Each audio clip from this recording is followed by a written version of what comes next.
Ninaamini mpo salama na neema ya Kristo inanyi popote mlipo.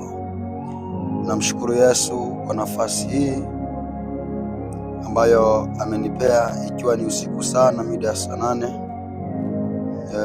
Ninamshukuru sana Mungu kwa kunipa nafasi hii ya kuweza kuongea tena mbele ya watu wake ama mbele ya dunia. Ninaendelea kusema kwamba mwaka huu ni mwaka ambao meno haya hamtayaona sana. Huenda kucheka kwangu kukawa adimu sana kwa baadhi ya watu, sio kwa kila mmoja. Itakuwa adimu sana kwa baadhi ya watu. Ni mwaka ambao lazima Mungu atafutwe kwa hali na mali. Lazima watu waokoke kwa hali na mali.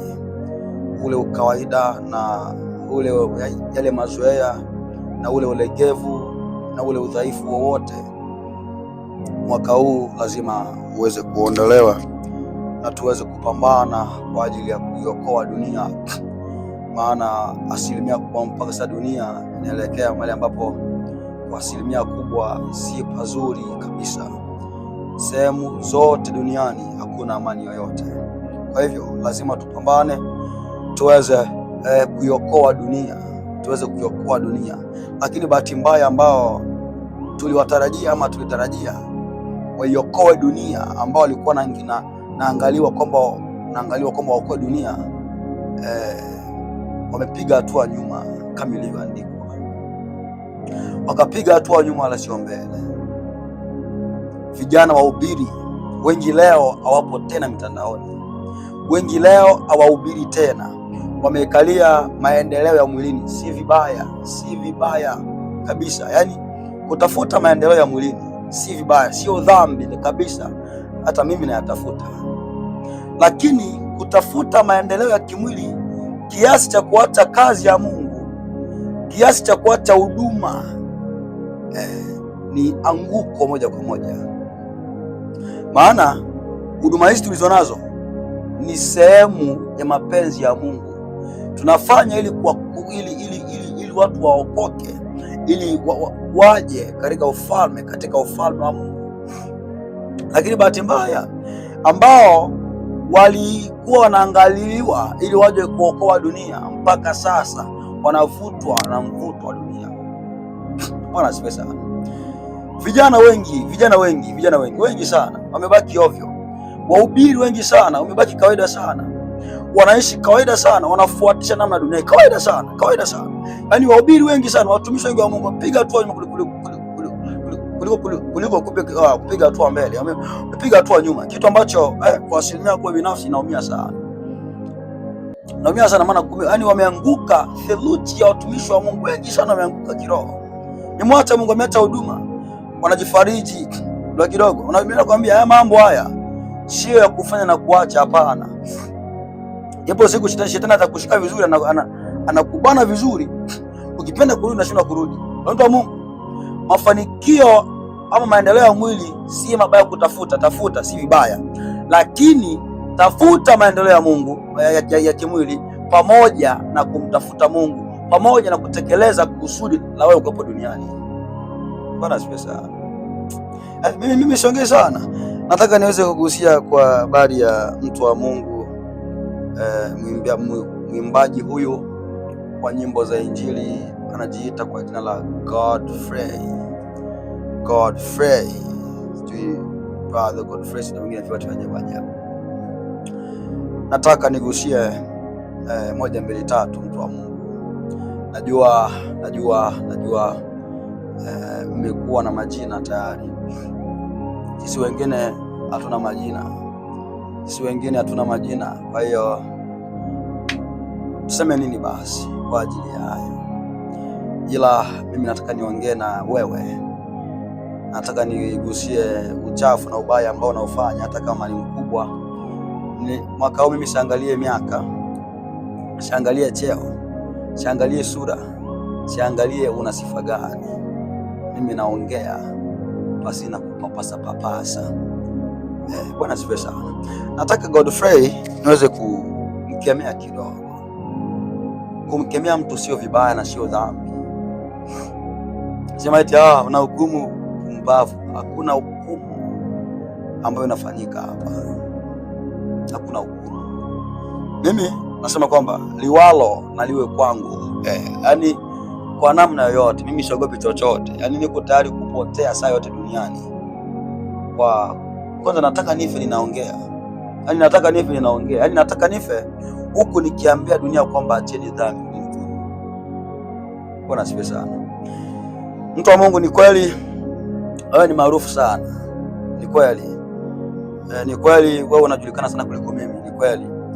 Lakini umaarufu utapotea kwa bahati mbaya, kwa siku mbaya, kwa siku moja utapotea. Jina hilo litapotea kwa bahati mbaya. Bwana asifiwe sana. Pamoja na umaarufu ulionao, lakini umaarufu huo utapotea kwa bahati mbaya. Nataka nigusie pointi moja. Najua Godfrey, kwa asilimia kubwa ya wanaoanza kazi ya Mungu, mimi naamini kwamba waga wanaanza vizuri, lakini kwa sababu ya sifa za wanadamu, moja kwa moja hujikuta wanaacha kusudi na kufanya yasiyowapasa kufanya kwa sababu ya sifa za wanadamu. Kwa asilimia kubwa, wengi walianza huduma ya Mungu pamoja na Mungu, lakini waliendelea pamoja na Mungu, wakaendelea, lakini kadiri walivyozidi kuinuliwa, kadiri walivyozidi kupata sifa kwa watu, ndivyo anguko zikawajilia ghafla sana.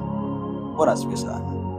Biblia iko wazi kwamba utafuteni kwanza ufalme wa mbinguni na haki yake, mengine yote mtazidishiwa. Uwe tayari kudhibiti ama kustahimili kuzidishiwa ambako utazidishiwa.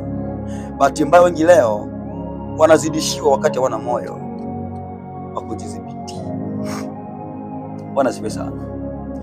Leo nilimwangalia Godfrey kwenye mtandao, kujaribu kuangalia kwamba ana wafuasi wangapi. Nilikuta na kama 13 hivi, mmoja kuhusiana na mkewe kama ndio Furaha, sijui ana 8 hivi. Nadhani mimi hapo siwezi nikasema chochote. Hapo mimi sio maarufu kuliko wao, ni maarufu sana kuliko mimi. Lakini hayote yanisumbui. Nataka nifungue andiko hili. Nataka nianze mambo sasa, nianze kuchambua maandiko, nianze kuongea ambayo amenifuata, ambayo nimeyafuata hapa.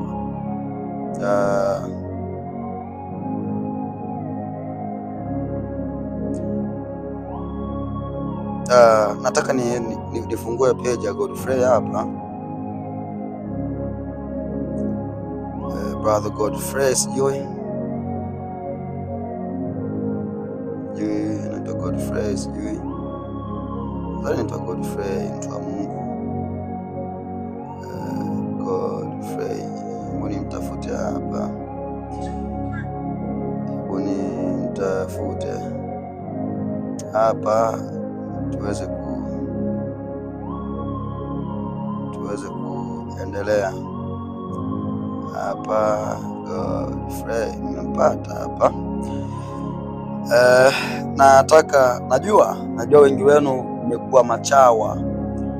Najua wengi wenu hamtaona ubaya katika hili kwa sababu ya ushabiki na upumbavu mlionao. Amba mnifuata kwa makini sana. Godfrey aliposti picha wakati wa Christmas. Aliposti picha akiwa na mkewe, sijui anaitwa Furaha, wakiwa wameshika mapicha, wakiwa location. Si vibaya kusherekea, si vibaya. Najua wengine mtasema unasikia wivu. Mimi hakuna wivu ambao ninausikia sana kama wivu ya andiko lile ambalo limesema kwamba, andiko la Zaburi 69:9 pale anasema wivu wa nyumba yako utanila. Hiyo ndio wivu ambayo imeushika moyo wangu kwa asilimia kubwa. Wengine wote anaweza akaja, ni kweli, lakini wivu wa nyumba yako utanila. Sitaki kuona uharibifu ukitendeka katika nyumba ya Bwana. Hayo ndio wivu nilionayo kwa asilimia zote. Najua wengine mnajua maisha ambayo naishi ya kuwa maisha ambayo yamenyoka, hayana kona, hayana dhambi yoyote. Kwa hiyo nataka nifuate kwa makini sana, makini sana.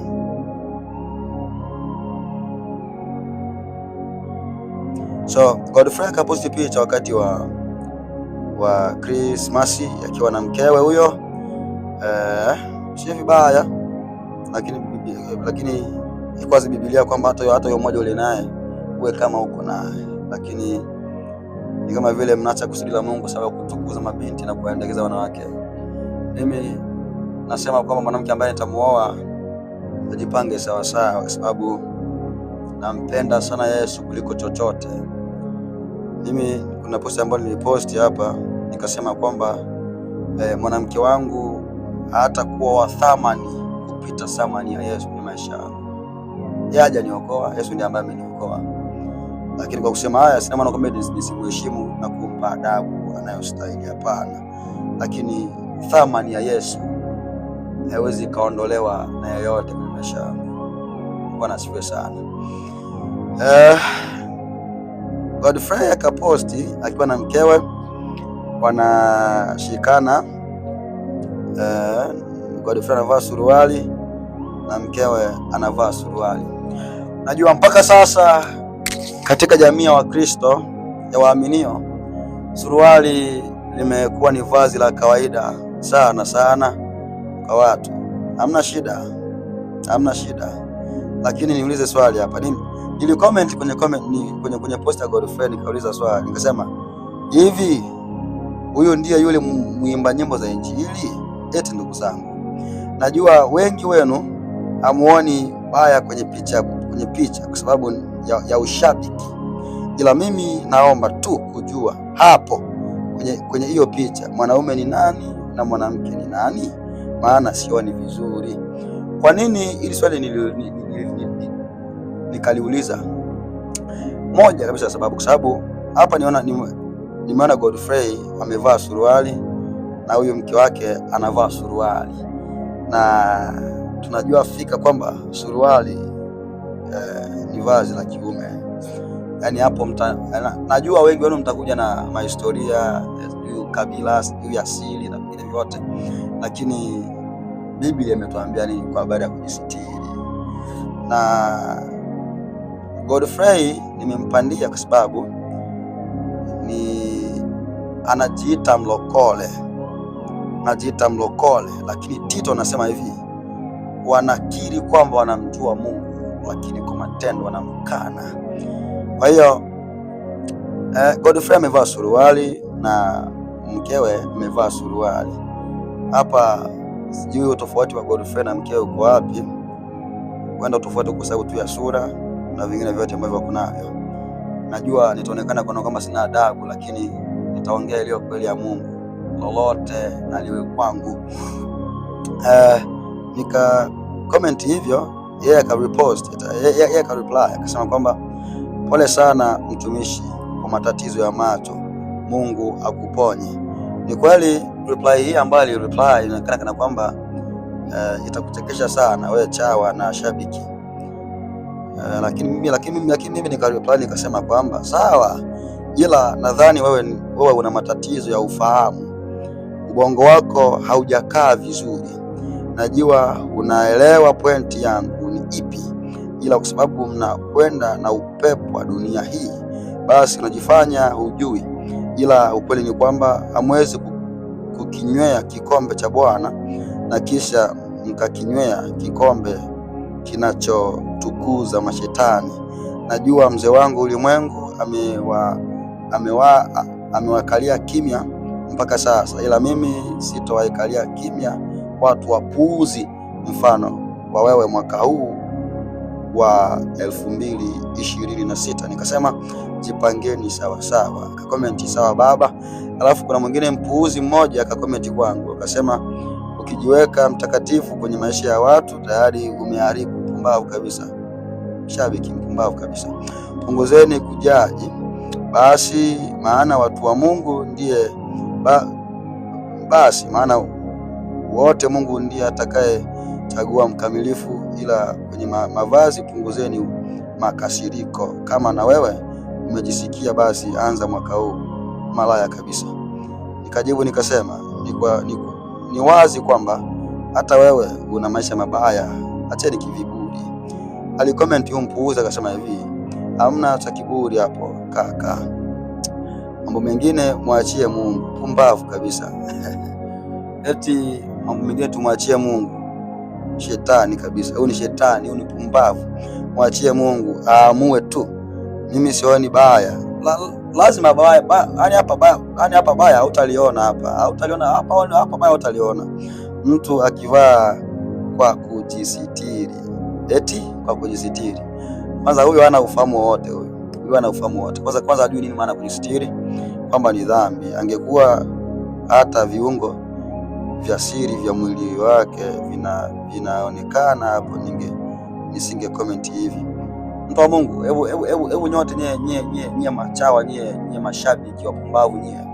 Unajua kusitiri mwili, unajua kujisitiri sio kuficha sehemu za siri.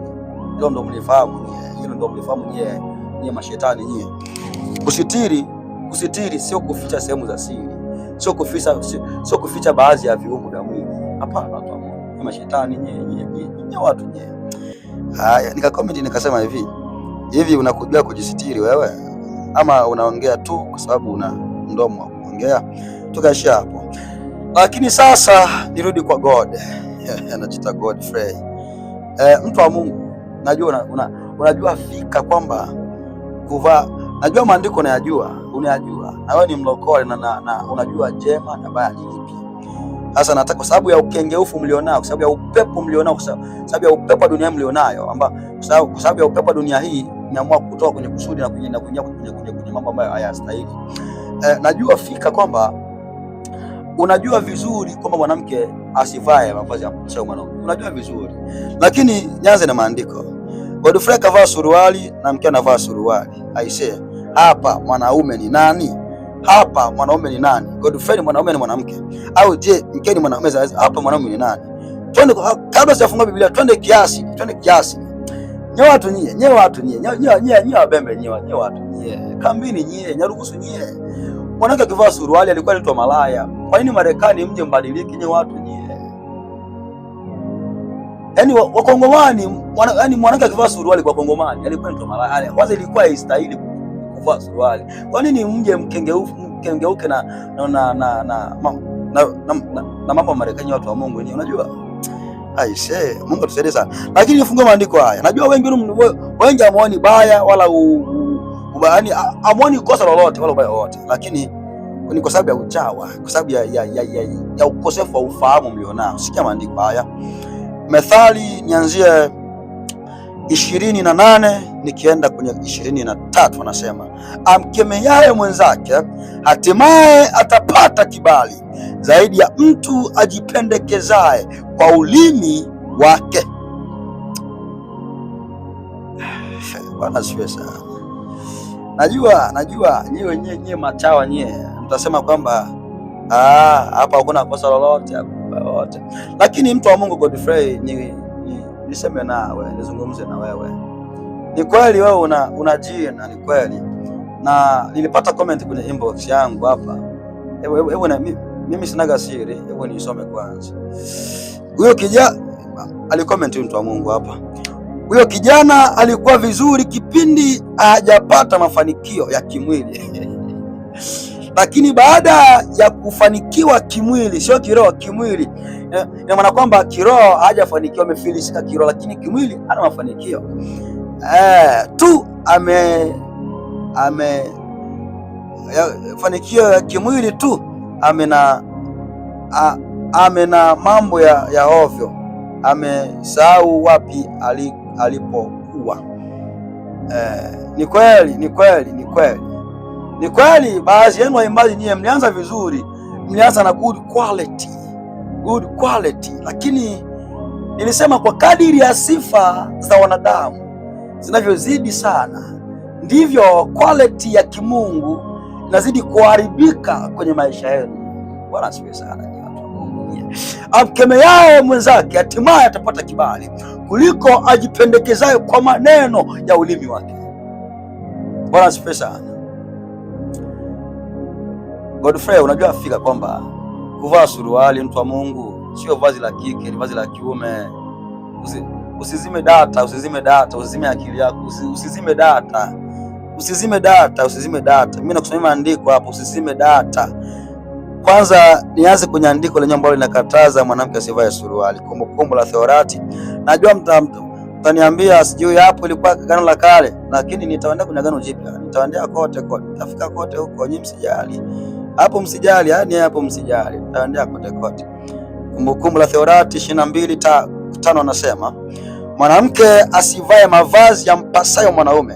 Hapana, ilikuwa Torati ya Musa. Haya ilikuwa sheria ya Musa, sawa. Swali, je, hakuna sheria tena? Maana Biblia iko wazi kwamba Yesu hakuja kuvunja sheria, hakuja kutangua sheria, bali kutimiza. Tunaishi chini ya neema, hamna shida, lakini sheria zipo siku zote. Mwanamke asivae mavazi ya mwanaume, maana kwamba kuna mavazi ambayo yanampasa mwanaume, mengine ambayo yampasi mwanaume. Sikia hapa, wala mwanaume asivae mavazi ya mpasayo mwanamke, kwa maana kila afanyaye mambo hayo ni machukizo kwa Bwana Mungu wako. Bwana asifiwe sana. Kwa hiyo kuna vazi la kiume na vazi la kike kwa asilimia kubwa.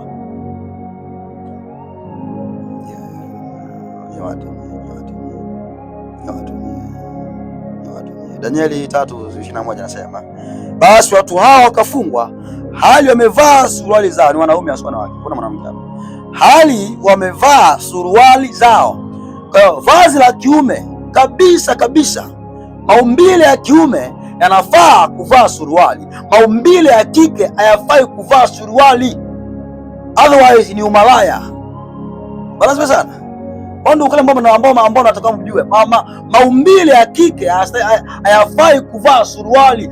Suruali ni maumbile ya kiume na makanzu sijui na majipu na vingine vyote ni mavazi, ni maumbile ya kike. Lakini kwa sababu ya ukengefu mlionao, mmeamua kuvunja yote hayo na kuingia kwenye utaratibu wa wazungu. Watu wa Mungu nyeti, sijui kuna baridi sana, pumbavu. Twende hapa na maandiko yetu nyinyi watu. Hivi Godfrey, sikia maandiko, mtu wa Mungu, sikia maandiko haya. Mimi sipendi kuongea sana, lakini nitaongea kidogo tu, nitaongea. Sikia, Godfrey, umeamua kutoka kwenye mstari ukaamua kwenda kwenye kufuata dunia, lakini sikia hapa, tayari umeanguka, mtu wa Mungu.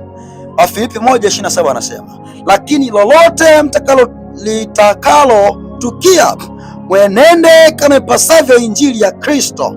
Lakini lolote litakalo tukia mwenende kama ipasavyo injili ya Kristo. Naongea na Godfrey, najua mkewe hajaokoka, ni pagani kabisa, na asilimia kwa najua Godfrey umegeuka, asilimia kwa mkewe amechangia sehemu. Kwa hiyo sasa Godfrey umeamua kuacha kuenenda sawasawa na injili ya Kristo, ukaamua kufuata miungu mingine, miungu migeni, miungu umeamua kumwabudu Baali, umeamua kufuata miungu mingine, umeamua kuacha njia iliyonyoka, njia ya injili ya Kristo, ukaenenda sawasawa na mataifa. Sasa sikia kwa makini sana, yani utanaza haishe.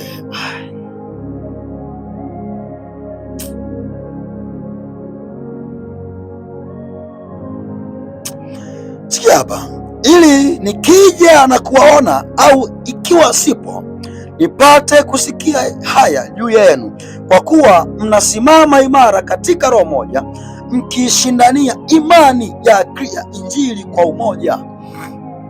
Sasa nyewe matawa, nyewe mnakaa sijui Bwana angalia mwili, anaangalia roho, anaangalia moyo, anaangalia haishe. Mungu atusaidie sana. Mungu atusaidie sana. Godfrey, wa Mungu, umetoa kwenye dira. Waefeso 4:1-6 nasema hivi, kwa hiyo nawasihi mimi niliyemfungwa katika Bwana, mwenende kama inavyostahili wito wenu mlioitiwa, kwa unyenyekevu wote na upole, kwa uvumilivu, mkichukuliana katika upendo na kujitahidi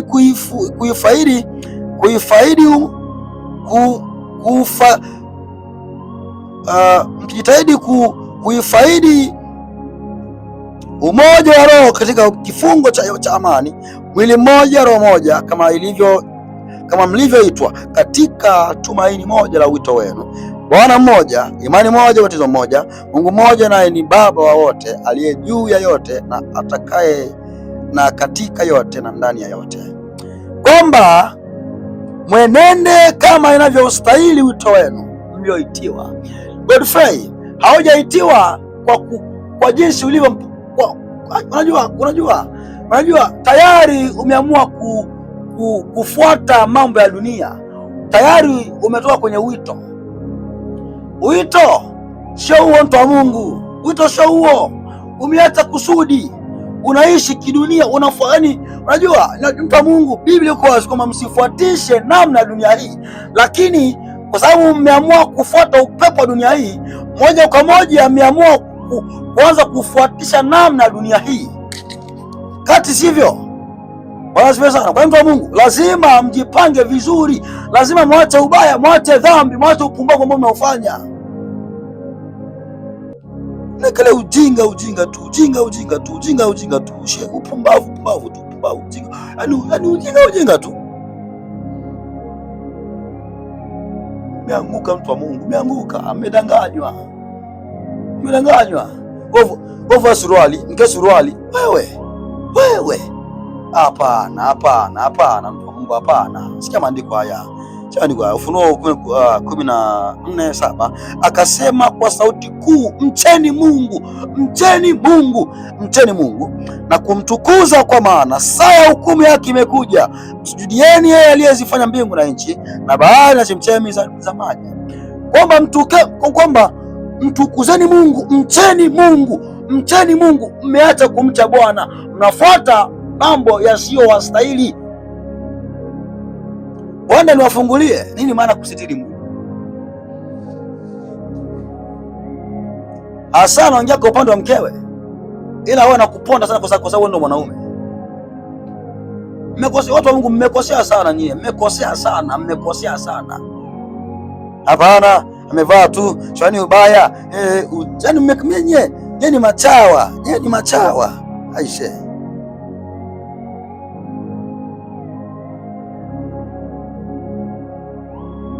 Nini machawa? Yaani nyinyi machawa. Nini mama? Yaani suruali ni vazi la malaya. Yaani hapa nikimwita mkeni malaya sijakosea chochote. Maana ni Biblia hiyo. Biblia. Unajua suruali ni pamoja na, yaani suruali ni moja kati ya mavazi ya kikahaba. Yes. Yaani Biblia. Kwa hiyo usirika lakini anasema ukweli. Tusikia maandiko haya. Mimi nakufunulia maandiko, mtu wa Mungu nyie. Methali 17 anasema, Methali 7:10 anasema,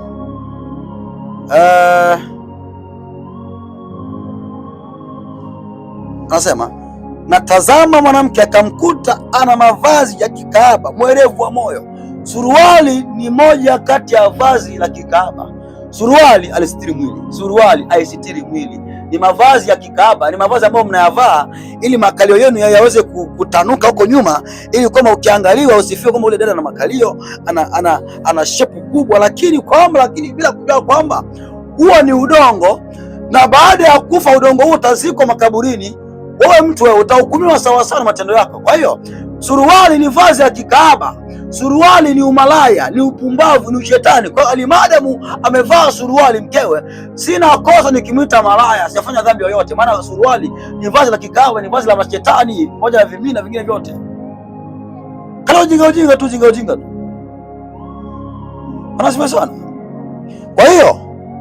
Kwa hiyo mtu wa Mungu, lazima mrudi kwenye njia iliyonyooka, njia ya utakatifu. Sio mnekalia ujinga ambao mnafanya siku hizi. Hapana.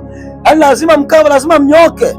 Mnanyonya viduku, sijui mtafikiri ni wasama duniani. Mtu wa Mungu lazima Ukristo unyooke hivi.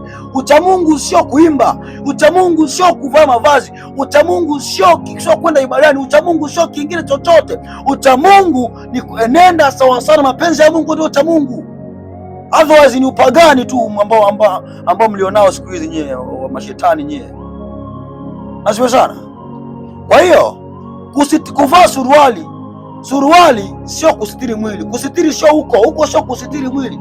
Kusitiri sio kuficha sehemu za mwili, sio kuficha sehemu za asili za mwili. Hapana.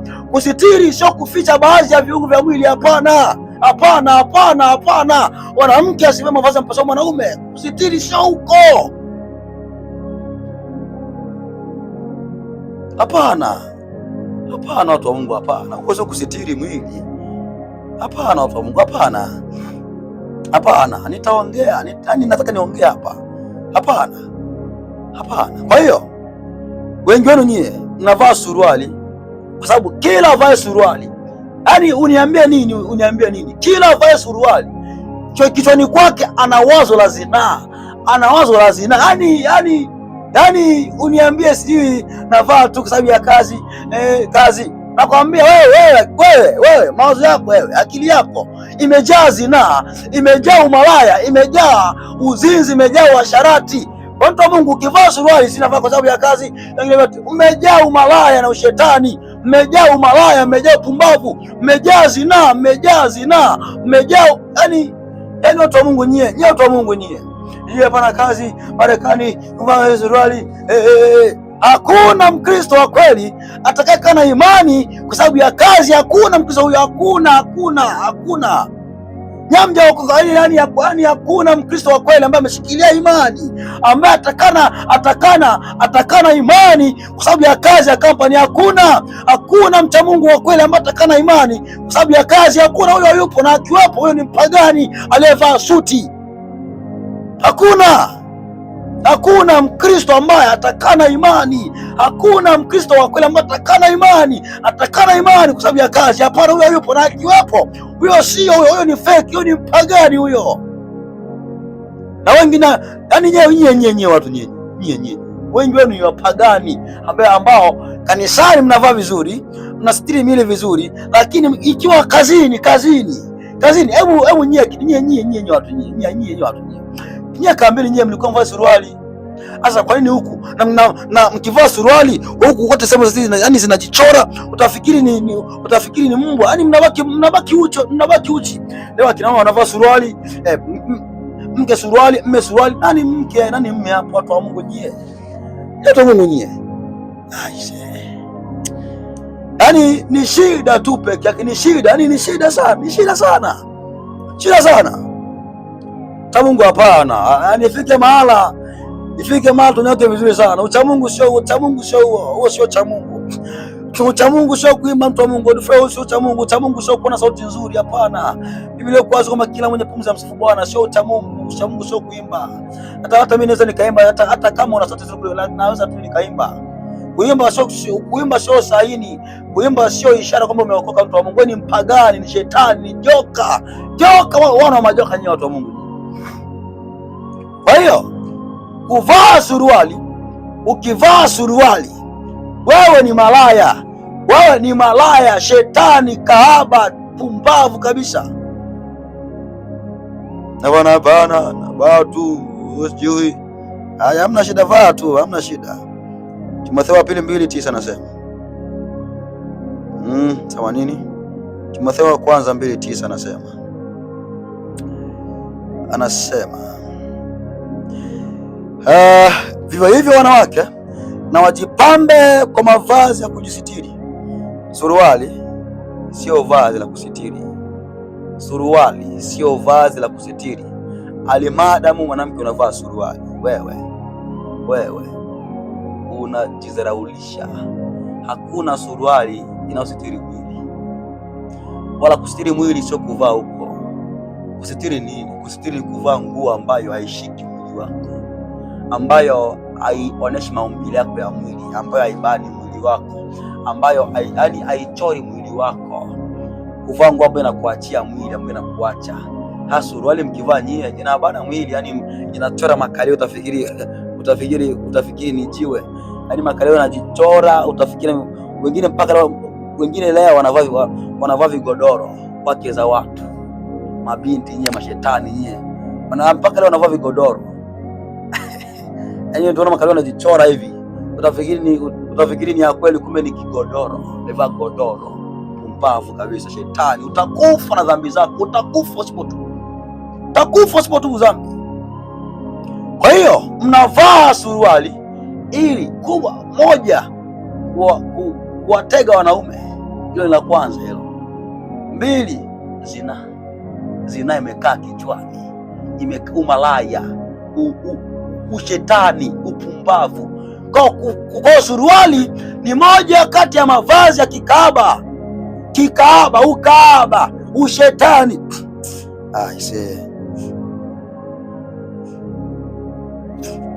Yaani hapa nikikuandikia mavazi ya kikaaba hapa, suruali haikosi. Yaani hapa haikosi. Yaani hapa suruali haikosi. Yaona hapa. Hapa nimeandika mavazi ya kikaaba, suruali hapa hizi kakosa. Yaani hapa hizi kakosa. Kwa nini? Ni moja kati ya mavazi ya kikaaba. Sirika, sikasirike, nenda ufe. Yaani wewe sirika, sikasirike, nenda ufe. Yaani wengine nyie mnataka kwamba, nyie mnapenda kwamba unaona hivi. Ndivyo ambavyo mnapenda kwa sababu mkivaa suruali, kwa sababu mkivaa suruali makalio yanakuwa hivyo. Sasa unaona, mnapenda kwamba makalio jichore kwa namna hiyo, na huo ndio shetani, ndio upumbavu ambao mmekalia, ndio umalaya ambao mmekalia.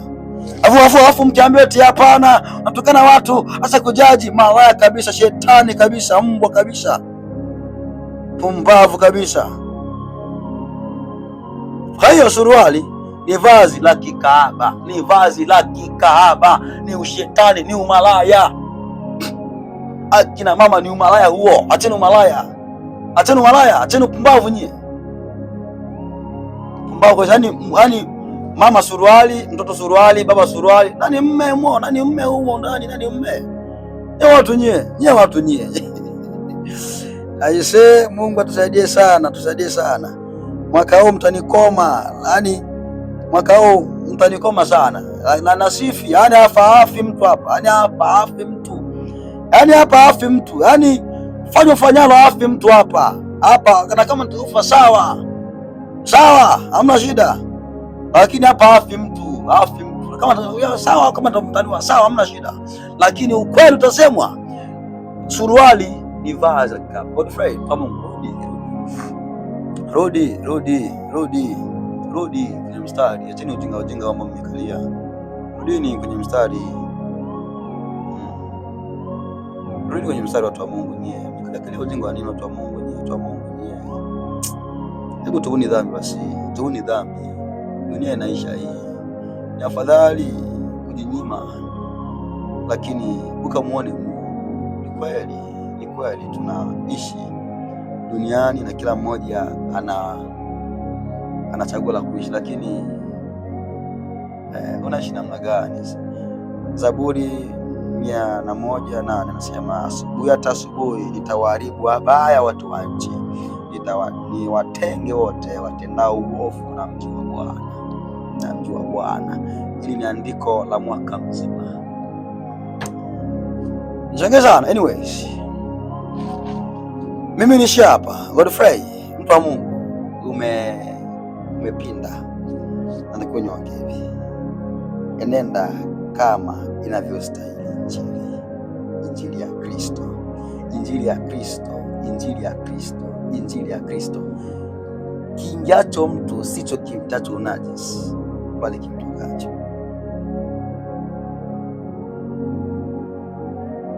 Bwana asifiwe sana.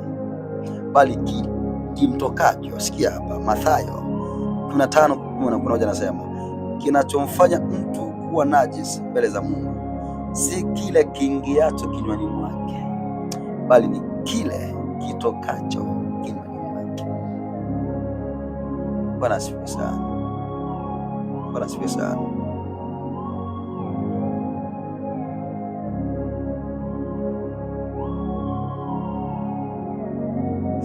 Kwa hiyo watu wa Mungu, lazima muelewe kwamba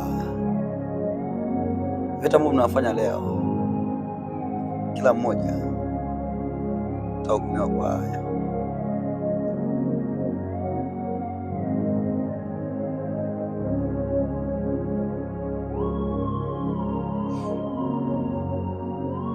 Atahukumiwa kwa haya. Shangae sana, lakini watu wa Mungu, rudini nyumbani kwenye mstari na nyoka. Masuruali vingine vyote, urembo, dada, shepu hizo zinapita tu, ni mchanga tu, ni mchanga tu.